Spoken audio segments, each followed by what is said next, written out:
ಮಧ್ಯ ಕರ್ನಾಟಕದ ದಾವಣಗೆರೆಯಲ್ಲಿ ಭದ್ರಾ ನೀರಿಗಾಗಿ ರೈತರ ಹೋರಾಟ ಮತ್ತಷ್ಟು ತೀವ್ರಗೊಂಡಿದೆ. ಭದ್ರಾ ಜಲಾಶಯದಿಂದ ಮಳೆಗಾಲದ ಭತ್ತದ ಬೆಳೆಗೆ ನೀರು ಹರಿಸುವಂತೆ ರೈತರು ಒತ್ತಾಯಿಸುತ್ತಿದ್ದರು. ಐಸಿಸಿ ಸಭೆಯಲ್ಲಿ ಯಾವುದೇ ಅಂತಿಮ ತೀರ್ಮಾನ ಕೈಗೊಳ್ಳಲಾಗಿಲ್ಲ. ಇದರಿಂದ ಆಕ್ರೋಶಗೊಂಡ ಭದ್ರಾ ಅಚ್ಚುಕಟ್ಟು ಪ್ರದೇಶದ ರೈತರು ರಾಷ್ಟ್ರೀಯ ಹೆದ್ದಾರಿ ತಡೆದು ಪ್ರತಿಭಟನೆ ನಡೆಸಿದ್ದಾರೆ. ಭದ್ರಾ ನೀರಿಗಾಗಿ ಅನ್ನದಾತರ ಹೋರಾಟದ ಸಂಪೂರ್ಣ ಸ್ಟೋರಿ ಇಲ್ಲಿದೆ ನೋಡಿ.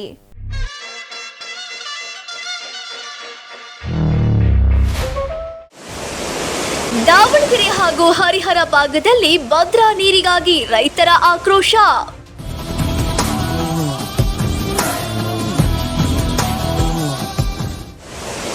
ಮಳೆಗಾಲದ ಭತ್ತದ ಬೆಳೆಗೆ ತಕ್ಷಣವೇ ಭದ್ರಾ ನಾಲೆಗೆ ನೀರು ಹರಿಸುವಂತೆ ಒತ್ತಾಯ.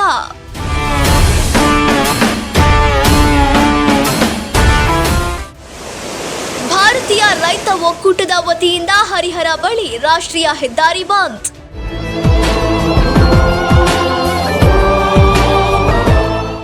ಭದ್ರಾ ನೀರಿಗಾಗಿ ದಾವಣಗೆರೆ ಜಿಲ್ಲೆಯಲ್ಲಿ ರೈತರ ಹೋರಾಟ ದಿನದಿಂದ ದಿನಕ್ಕೆ ತೀವ್ರ ಸ್ವರೂಪ ಪಡೆದುಕೊಳ್ಳುತ್ತಿದೆ. ಮಳೆಗಾಲದ ಭತ್ತದ ಬೆಳೆಗೆ ಆಗಸ್ಟ್ 15ರೊಳಗೆ ನೀರು ಹರಿಸುವಂತೆ ರೈತರು ಸರ್ಕಾರಕ್ಕೆ ಗಡುವು ನೀಡಿದ್ದರು.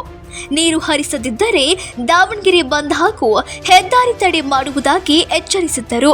ಈ ಹಿನ್ನೆಲೆಯಲ್ಲಿ ದಾವಣಗೆರೆ ಉಸ್ತುವಾರಿ ಸಚಿವ ಎಸ್ ಮಲ್ಲಿಕಾರ್ಜುನ್ ರೈತರೊಂದಿಗೆ ಮಾತುಕತೆ ನಡೆಸಿ ಬಂದ್ ಮುಂದೂಡಿಸಿದ್ದರು. 15ನೇ ತಾರೀಕಿನ ಮಧ್ಯರಾತ್ರಿ ಒಳಗಾಗಿ ಸರ್ಕಾರ ಮತ್ತು ಸಂಬಂಧಪಟ್ಟಿರ್ತಕ್ಕಂಥ ಅಧಿಕಾರಿಗಳು ಒಂದು ತೀರ್ಮಾನ ಮಾಡಿ ಈ ಒಂದು ಭತ್ತದ ಬೆಳೆಗೆ ನೀರನ್ನು ಕೊಡದೆ ಹೋದರೆ 16ನೇ ತಾರೀಕು ಬೆಳಗ್ಗೆ 11 ಗಂಟೆಗೆ ರಾಷ್ಟ್ರೀಯ ಹೆದ್ದಾರಿಯನ್ನು ನಾವು ತಡಿತೀವಿ ಅಂತಕ್ಕಂಥ. ಈಗ ಮೊನ್ನೆ ದಿವಸ ಇರಿಗೇಷನ್ ಮಿನಿಸ್ಟ್ರು ನಾವು CM ಎಲ್ಲರಿದ್ದಾಗ ಒಂದು ಡೇಟ್ ಫಿಕ್ಸ್ ಮಾಡಿದ್ವಿ. 18ನ ಮಾಡಬೇಕು, ಮಂಗಳವಾರ ಇಲ್ಲ ಬುಧವಾರ ಮಾಡ್ತೀವಿ ಅಂದಿದ್ರು. ಇವತ್ತು ಮಾಡ್ಯಾರಂತೆ. ಅದಕ್ಕೆ ಈಗ ಮೀಟಿಂಗನ್ನು ಕರೆದಾರ. ಅವತ್ತು ಏನಾಗುತ್ತೋ ಕುಲಂಕುಷವಾಗಿ ಚರ್ಚೆ ಮಾಡಿ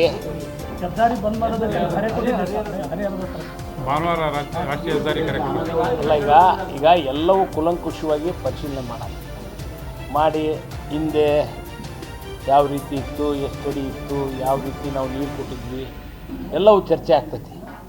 ಚರ್ಚೆ ಆಗಿ ಸೂಕ್ತ ನಿರ್ಧಾರ ತೆಗೆದುಕೊಳ್ಳೋಣ. ಯಾರು ಹೊಟ್ಟೆ ಮಗು ಯಾರು ಹೊಡೆಯಲ್ಲ, ಎಲ್ಲರಿಗೂ ಅನುಕೂಲ ಆಗ್ಬೇಕು. ಮೊದಲು ಕುಡಿಯೋ ನೀರಿಗೆ ವ್ಯವಸ್ಥೆ ಆಗಬೇಕು, ಮತ್ತು ರೈತರಿಗೂ ಬೆಲೆಗೆ ಅನುಕೂಲ ಆಗ್ಬೇಕು, ನೀರು ಕೊಡೋ ವ್ಯವಸ್ಥೆ ಆಗ್ಬೇಕು.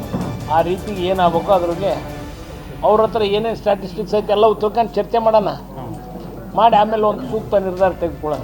ಇವತ್ತು ಬೆಳಗ್ಗೆ ನಮ್ಮೆಲ್ಲ ರೈತ ಮುಖಂಡರುಗಳು ಈ ಜಿಲ್ಲೆಯ ಉಸ್ತುವಾರಿ ಸಚಿವರಾಗಿರ್ತಕ್ಕಂಥ ಎಸ್ ಮಲ್ಲಿಕಾರ್ಜುನ್ ಅವರನ್ನ ಭೇಟಿ ಮಾಡಿದಾಗ ರೈತರ ಬಗ್ಗೆ ಕಾಳಜಿ ಇರ್ತಕ್ಕಂಥ ರೈತನ ಮಗ ಆಗಿರೋದ್ರಿಂದ 18ನೇ ತಾರೀಕಿನ ದಿನ ನಾನು ಕಾಡಾ ಸಭೆನ ಕರೆಸೋದಕ್ಕೆ ಒತ್ತಾಯ ಮಾಡಿದ್ದೀನಿ. ನಿಮಗೆ ಈ ವರ್ಷದ ಭತ್ತದ ಬೆಳೆಗೆ ನೀರು ಕೊಡೋದಕ್ಕೆ ನಾನು ಕೂಡ ನಿಮ್ಮ ಪರವಾಗಿ ಒತ್ತಾಯ ಮಾಡ್ತೀನಿ. ನೀವು ಕೂಡ ಕೆಲವು ಪ್ರಮುಖರು ಎಲ್ಲರೂ ಕೂಡ ಆ ಸಭೆಗೆ ಬನ್ನಿ ಅಂತ ಆಹ್ವಾನ ಮಾಡಿರ್ತಕ್ಕಂಥ ಒಂದು ಹಿನ್ನೆಲೆಯಲ್ಲಿ ನಾಳೆ ಕರೆದಿರ್ತಕ್ಕಂಥ ರಾಷ್ಟ್ರೀಯ ಹೆದ್ದಾರಿ ಬಂದನ್ನು ಇವತ್ತು ತಾತ್ಕಾಲಿಕವಾಗಿ ನಾವು ಹಿಂಪಡೆದಿದ್ದೀವಿ. ಎಲ್ಲ ನಮ್ಮ ರೈತ ನಾಯಕರುಗಳನ್ನೆಲ್ಲ ಕರೆದಿದೆ, ನಾವು ಹೋಗ್ತಾ ಇದ್ದೀವಿ, ನಾವೇ ಕರೆದಿದ್ದೀವಿ. ನಾಳೆ ನೀರು ಎಷ್ಟಿದೆ ಏನು ಅಂತ ಕುಲಂಕುಷವಾಗಿ ಪರಿಶೀಲನೆ ಮಾಡಿ ಇದ್ರ ಬಗ್ಗೆ ನಿರ್ಧಾರ ತೆಗೆದುಕೊಳ್ಳಿ. ನಂತರ ಇದೇ 18ರಂದು ಶಿವಮೊಗ್ಗ ಉಸ್ತುವಾರಿ ಸಚಿವ ಮಧು ಬಂಗಾರಪ್ಪ ಅಧ್ಯಕ್ಷತೆಯಲ್ಲಿ ನಡೆದ ಭದ್ರಾ ನೀರಾವರಿ ಸಲಹಾ ಸಮಿತಿ ಸಭೆಯಲ್ಲಿ ದಾವಣಗೆರೆ, ಚಿಕ್ಕಮಗಳೂರು ಸೇರಿದಂತೆ 5 ಜಿಲ್ಲೆಗಳ ಸಚಿವರು ಹಾಗೂ ರೈತ ಮುಖಂಡರು ಭಾಗವಹಿಸಿದ್ದರು. ಸಭೆಯಲ್ಲಿ ಭದ್ರಾ ನೀರಿನ ವಿಚಾರವಾಗಿ ಪರ ವಿರೋಧದ ಅಭಿಪ್ರಾಯಗಳು ವ್ಯಕ್ತವಾದವು. ಸದ್ಯ ಭತ್ತದ ಬೆಳೆಗೆ ನೀರು ಹರಿಸುವುದು ತಡವಾಗಿದ್ದು ಜಲಾಶಯದಲ್ಲಿ ನೀರಿನ ಪ್ರಮಾಣ ಕಡಿಮೆ ಇದೆ. ಹೀಗಾಗಿ ಬೇಸಿಗೆ ಬೆಳೆಗೆ ನೀರು ಉಳಿಸಬೇಕು ಎಂದು ಕೆಲ ರೈತರು ವಾದಿಸಿದರು. ಆದರೆ ಈಗಾಗಲೇ ಭತ್ತ ನಾಟಿ ಮಾಡಿರುವುದರಿಂದ ಬೆಳೆ ಉಳಿಸಿಕೊಳ್ಳಲು ಕೂಡಲೇ ನೀರು ಹರಿಸಬೇಕು ಎಂದು ಮತ್ತೊಂದು ಬಣ ಒತ್ತಾಯಿಸಿತು. 2 ಬಣಗಳ ಅಭಿಪ್ರಾಯ ಆಲಿಸಿದ ಸಭೆ ಯಾವುದೇ ಅಂತಿಮ ನಿರ್ಧಾರಕ್ಕೆ ಬರದೆ ವಿಚಾರವನ್ನು ಮುಖ್ಯಮಂತ್ರಿ ವಿವೇಚನೆಗೆ ಬಿಟ್ಟಿತು. ಇದರಿಂದ ಅಸಮಾಧಾನಗೊಂಡ ಭಾರತೀಯ ರೈತ ಒಕ್ಕೂಟದ ರೈತರು ಮಾಜಿ ಸಚಿವ ಎಸ್.ಎ. ರವೀಂದ್ರನಾಥ್ ನೇತೃತ್ವದಲ್ಲಿ ಹರಿಹರ ಬಳಿ ರಾಷ್ಟ್ರೀಯ ಹೆದ್ದಾರಿ ತಡೆದು ಪ್ರತಿಭಟನೆ ನಡೆಸಿದರು. ಯಾವುದೇ ಕಾರಣ ತಾಲೂಕು ಕೂಡ ನಿಮಗೆ ಇನ್ನೊಂದು ಷಡ್ಯಂತ್ರ ಅಡಗಿದೆ, ನಿಮಗೆಲ್ಲ ಗೊತ್ತಿರಲಿ. ಇವತ್ತು ಹಿರಿಯೂರಿಗೆ ಈಗ 2 ತಿಂಗಳ ಹಿಂದೆ ಬಂದಾಗ ಡಿ.ಕೆ. ಶಿವಕುಮಾರ್ ಅವರು ಒಂದು ಮಾತನ್ನು ಹೇಳ್ತಾರೆ, ಈ ಭಾಗದಲ್ಲಿ ನನ್ನ ಸ್ನೇಹಿತ ಸುಧಾಕರ್ ಸತ್ತೋಗಿದ್ದಾರೆ ಅಕಾಲಿಕವಾಗಿ. ನಾನು ವಾಣಿ ವಿಲಾಸ ಸಾಗರಕ್ಕೆ ಅಪ್ಪರ್ ಭದ್ರಾದಿಂದ ನೀರನ್ನ ತಂದು ಈ ನಿಮ್ಮ ಹಿರಿಯೂರು ಭಾಗಕ್ಕೆ ನೀರು ಕೊಡ್ತೀನಿ. ನೀವು ನನ್ನ ಸ್ನೇಹಿತರ ಮಗನನ್ನ ಹಿರಿಯೂರಿನ ಬೈ ಎಲೆಕ್ಷನ್ ಅಲ್ಲಿ ಗೆಲ್ಲಿಸಬೇಕು ಅಂತಕ್ಕಂಥ ಮಾತನ್ನ ನೀವು ಮಾತಾಡಿದ್ರಿ. ಯಾರಪ್ಪನ ನೀರು ಅಂತ ಹೇಳಿ ನೀನು ವಾಣಿ ವಿಲಾಸ ಸಾಗರಕ್ಕೆ ಕೊಡ್ತೀಯಾ? ಇವತ್ತು ಅಪ್ಪರ್ ಭದ್ರ ನಮ್ಮ ಹಕ್ಕು. ಅಪ್ಪರ್ ಭದ್ರ ಯಾಕೆ ಹುಟ್ಟಿದೆ ಅಂತ ಡಿ.ಕೆ. ಶಿವಕುಮಾರ್ ನಿನಗೆ ಗೊತ್ತಾ? ತುಂಗಾ ಜಲಾಶಯದಿಂದ 17.41 TMC ನೀರನ್ನ ಭದ್ರಾ ಜಲಾಶಯಕ್ಕೆ ಲಿಫ್ಟ್ ಮಾಡಿದ ಮೇಲೆ ಅಪ್ಪರ್ ಭದ್ರಕ್ಕೆ ನೀರು ಕೊಡಬೇಕು ಅಂತಕ್ಕಂಥ ಯೋಜನೆನ ಸನ್ಮಾನ್ಯ ಯಡಿಯೂರಪ್ಪನವರು ರವೀಂದ್ರನಾಥ್ ಸಾಹೇಬರ ಕಾಲದಲ್ಲಿ ಆಗಿರ್ತಕ್ಕಂಥ ಒಂದು ತೀರ್ಮಾನ ಅದು. ಇವತ್ತು 17.41 TMC ನೀರನ್ನು ಕೊಡ್ತಕ್ಕಂಥ ಮುತ್ತಿನಕೊಪ್ಪ ಏತ ನೀರಾವರಿಯಲ್ಲಿ ಇವತ್ತು ಭಾಗಶಃ ಯಡಿಯೂರಪ್ಪ ಸಾಹೇಬರು 341 ಕೋಟಿ ರೂಪಾಯಿ ಅವತ್ತು ಬಿಡುಗಡೆ ಮಾಡ್ತಾರೆ. 90% ಇವತ್ತು ಆ ಕೆಲಸ ಆಗಿದೆ. ಇವತ್ತು ಫಾರೆಸ್ಟ್ ಕ್ಲಿಯರೆನ್ಸ್ ಮಾಡಿಸೋದಕ್ಕೆ ನಿಮ್ಮ ಕೈಲೇ ಕೇಂದ್ರ ಸರ್ಕಾರದ ಜೊತೆಗೆ ಒಂದು ಸರಿಯಾದಂತ ಕಮ್ಯುನಿಕೇಶನ್ ಇಲ್ಲದೆ, ಸಂಪರ್ಕ ಇಲ್ಲದೆ 3.5 ವರ್ಷ ಆದ ನಂತರ ಈಗ ಫಾರೆಸ್ಟ್ ಕ್ಲಿಯರೆನ್ಸ್ ಸಿಕ್ಕಿದೆ. ಇನ್ನು 30 ರಿಂದ 40 ಕೋಟಿ ರೂಪಾಯಿ ಹಣ ಇವತ್ತು ನಮ್ಮ ಮುತ್ತಿನಕೊಪ್ಪ ಏತ ನೀರಾವರಿಗೆ ಬೇಕಾಗಿದೆ. ಇವತ್ತು ನಾವು ಈ ಸಭೆಯ ಮೂಲಕ ಈ ರಾಜ್ಯದ ಮುಖ್ಯಮಂತ್ರಿ ಡಿ.ಕೆ. ಶಿವಕುಮಾರ್ಗೆ ಆಗ್ರಹ ಮಾಡ್ತೇನೆ, ಏನಿವತ್ತು ತುಂಗಾದಿಂದ ಭದ್ರಾಕ್ಕೆ 17.41 TMC ನೀರನ್ನ ಲಿಫ್ಟ್ ಮಾಡ್ತಕ್ಕಂಥ ಯೋಜನೆಗೆ ನೀವು ಈ ಕೂಡಲೇ 30 ಕೋಟಿ ಆಗ್ಲಿ 60 ಕೋಟಿ ಆಗ್ಲಿ ಈ ಕೂಡಲೇ ನೀವು ಬಿಡುಗಡೆ ಮಾಡಬೇಕು. ಬಿಡುಗಡೆ ಮಾಡಿ ನಮ್ಮ ಭದ್ರಾ ಡ್ಯಾಮ್ ಅನ್ನ ತುಂಬಿಸ್ತಕ್ಕಂಥ ಪ್ರಾಮಾಣಿಕ ಪ್ರಯತ್ನ ನೀವು ಮಾಡೋದ್ರ ಮೂಲಕ ಅನಂತರ ನೀನು ಅಪ್ಪರ್ ಭದ್ರಕ್ಕೆ ನೀರು ಬಿಡಬೇಕೇ ವಿನ ಅಲ್ಲಿವರೆಗೂ ಒಂದನಿ ಏನಾದ್ರೂ ಅಪ್ಪರ್ ಭದ್ರಕ್ಕೆ ನೀವು ನೀರು ಬಿಟ್ರೆ ನಮ್ಮ ಪ್ರಾಣ ಕೊಡ್ತೇವೆ ವಿನ ಭದ್ರಾದ ಒಂದು ಹನಿ ನೀರನ್ನು ಕೂಡ ಎಲ್ಲಿಗೂ ಕೊಡೋದಿಲ್ಲ ನನ್ನ ಮಾತನ್ನ ಈ ಸಂದರ್ಭದಲ್ಲಿ ಹೇಳೋದಕ್ಕೆ ಬಯಸ್ತೇವೆ. ಈ ಮಳೆ ಭಾಳ ಬರ್ದಿದ್ರೆ ಅವರು ಕೂಡ ಎಲ್ಲರೂ ಬರೋದಾರ ರೋಡ್ಗೆ, ಅದ್ರಾಗ ಎರಡನೇ ಮಾತಿಲ್ಲ. ಎಲ್ಲರದು ಗುರಿ ಒಂದೇ, ನಮಗೆ ನೀರು ಬೇಕು. 75 ಅಡಿ ನೀರು ಐತಿ, ಯಾಕೆ ಸ್ವಾಮಿ ನೀರು ಬಿಡಲ್ಲ? ನೀವು ನಮ್ಮ ಜಿಲ್ಲೆಯಲ್ಲಿ 2 ಮಂತ್ರಿಗಳಿದ್ದೀರಿ, ನೀವ್ಯಾಕೆ ನೀರು ಬಿಡಲ್ಲ? ಅಲ್ಲೇ ದನಿ ಅಂತಲ್ಲ ಅಂದ್ರೆ ಇಲ್ಲಿರೋ ಮಂತ್ರಿಗಳಿಗೆ ಏನು ಪವರ್ ಇಲ್ಲ. ತನ್ನಡಿಗೆ ನೋಡ್ರಿ, ಇತ್ತೀಚ ಸೆಕೆಂಡ್ನಾಗ ಅರ್ಧ ಗಂಟೆ ನೀರು ಹೆಚ್ಚಿದ, ಅದೇ ತುಂಗಭದ್ರದ್ದು. ನಮಗಿನ್ನೂ ಕಡಿಮೆ ನೀರಿದೆ ಅವ್ರಿಗೆ, ಆದ್ರೂ ನೀರು ಹೆಚ್ಚಿದ. ಅವನು ಯಾವ ಮುಖ್ಯಮಂತ್ರಿ ಕೇಳಲ್ಲ, ಯಾವ ಪ್ರಧಾನಮಂತ್ರಿ ಕೇಳಲ್ಲ. ತಕ್ಷಣ ನೀರು ಎತ್ತಬೇಕಂತ 15 ನಿಮಿಷದಾಗ ನೀರು ಹೆಚ್ಚಿದ. ICC ಮೀಟಿಂಗ್ನಾಗ ಇತಿಹಾಸದಲ್ಲಿ ಎಂದೂ ಕೂಡ ಈ ತರ ಮುಂದಕ್ಕೆ ಹೋಗಿದ್ದಿದೆ ಫಸ್ಟ್ ಟೈಮ್. 85-86 ಸಭೆ ಒಳಗೆ ಇದೇ ಫಸ್ಟ್ ಟೈಮ್ ಈ ತರ ಹೋಗಿರೋದು.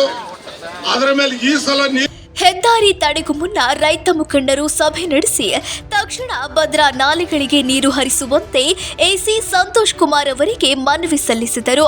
ಭದ್ರಾ ಜಲಾಶಯದಲ್ಲಿ ಈಗಾಗಲೇ 175 ಅಡಿ ನೀರು ಸಂಗ್ರಹವಾಗಿದೆ. ಹಿಂದೆ 45 ಅಡಿ ನೀರಿದ್ದ ಸಂದರ್ಭದಲ್ಲೂ ಮಳೆಗಾಲದ ಬೆಳೆಗೆ ನೀರು ಹರಿಸಲಾಗಿತ್ತು. ಆದರೆ ಇದೀಗ ಬರ ಹಾಗೂ ಕುಡಿಯುವ ನೀರಿನ ಅಗತ್ಯದ ನೆಪದಲ್ಲಿ ರೈತರ ಬೆಳೆಗೆ ನೀರು ನೀಡುತ್ತಿಲ್ಲ ಎಂದು ರೈತರು ಆರೋಪಿಸಿದರು.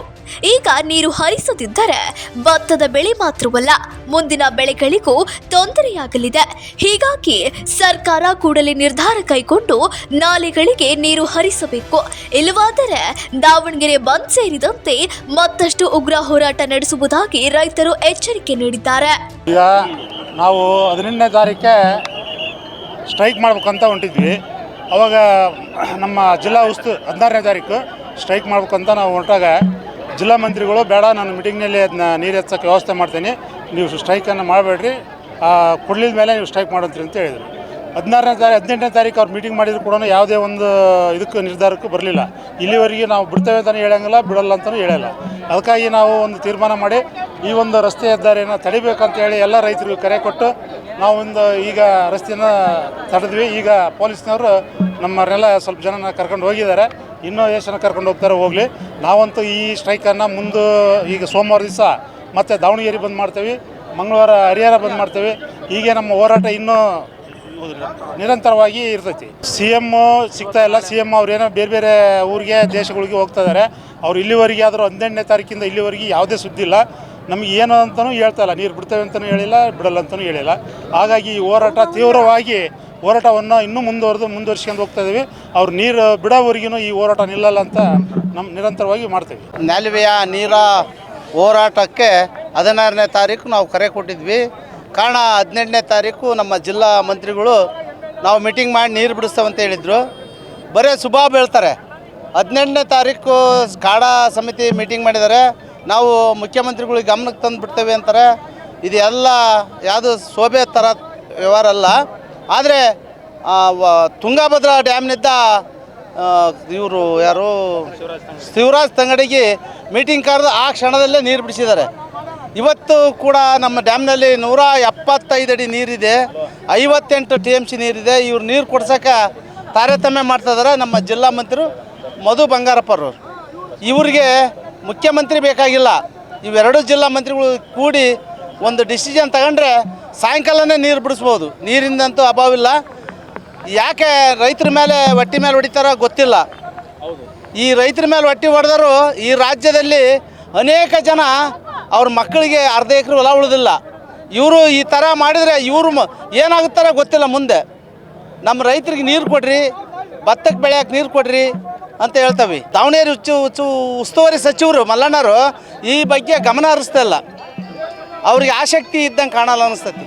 ಇಲ್ಲ, ಯಾರೋ ಬಲವಾದ ಕಾಣದ ಕೈವಾಡ ಇದೆ ಅವ್ರ ಹಿಂದೆ. ಹಾಗಾಗಿ ನಮಗೆ ನೀರು ಕೂಡ ವ್ಯವಸ್ಥೆ ಮಾಡ್ತಾ ಇಲ್ಲ. ಭದ್ರಾ ನೀರಿಗಾಗಿ ರೈತರ ಆಕ್ರೋಶ ಕೊನೆಗೂ ಹೆದ್ದಾರಿ ಹೋರಾಟಕ್ಕೆ ತಿರುಗಿದೆ. ಹರಿಹರದ ರಾಷ್ಟ್ರೀಯ ಹೆದ್ದಾರಿ 48 ತಡೆದು ರೈತರು ಪ್ರತಿಭಟನೆ ನಡೆಸಿದ್ದರಿಂದ ಕೆಲಕಾಲ ವಾಹನ ಸಂಚಾರ ಅಸ್ತವ್ಯಸ್ತಗೊಂಡಿತ್ತು. ಸ್ಥಳಕ್ಕೆ ಬಂದ ಪೊಲೀಸರು ಪ್ರತಿಭಟನಾ ನಿರತ ರೈತರನ್ನು ವಶಕ್ಕೆ ಪಡೆದು ಪರಿಸ್ಥಿತಿಯನ್ನು ನಿಯಂತ್ರಿಸಿದರು.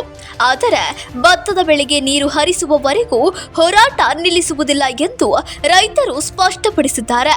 ಇನ್ನೊಂದೆಡೆ ಐಸಿಸಿ ಸಭೆಯಲ್ಲೂ ಅಂತಿಮ ನಿರ್ಧಾರವಾಗದೆ ಮುಖ್ಯಮಂತ್ರಿ ವಿವೇಚನೆಗೆ ವಿಚಾರ ಬಿಟ್ಟಿರುವುದು ಗೊಂದಲಕ್ಕೆ ಕಾರಣವಾಗಿದೆ.